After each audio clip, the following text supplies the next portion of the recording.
আইপিএলে ১৪ বছর বয়সী কিশোর বৈভব সূর্যবংশীর অবিশ্বাস্য পারফরম্যান্স ক্রিকেট দুনিয়ায় আলোড়ন সৃষ্টি করেছে। আইপিএল ক্যারিয়ারের শুরুতেই ছক্কা হাঁকিয়ে নজর কাড়েন তিনি। এরপর মাত্র তৃতীয় ম্যাচেই ৩৫ বলে দ্রুততম সেঞ্চুরি করে রেকর্ড গড়েন।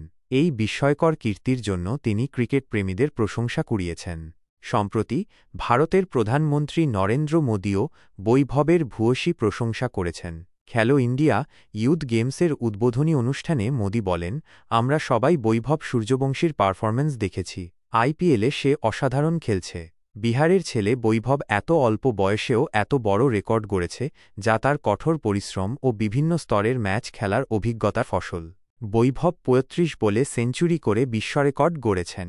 এত কম বয়সে আর কারও সেঞ্চুরি করার নজির নেই। ইউসুফ পাঠানকে ছাড়িয়ে আইপিএলে ভারতীয়দের মধ্যে দ্রুততম সেঞ্চুরির রেকর্ডও এখন তার দখলে। মোদি মনে করেন বৈভবের এই কৃতিত্ব দেশের ক্রীড়াবিদদের অনুপ্রাণিত করবে। তিনি আরও বলেন, যে যত বেশি খেলবে তার তত উন্নতি হবে। তবে প্রধানমন্ত্রীর প্রশংসার দিনেই ইডেন গার্ডেন্সে কলকাতা নাইট রাইডার্সের বিপক্ষে ২ বলে ৪ রানে আউট হন বৈভব। তার দল রাজস্থান রয়্যালসও শেষ পর্যন্ত ১ রানে হেরে যায়। এর আগের ম্যাচেও তিনি ২ বলে কোনো রান করতে পারেননি।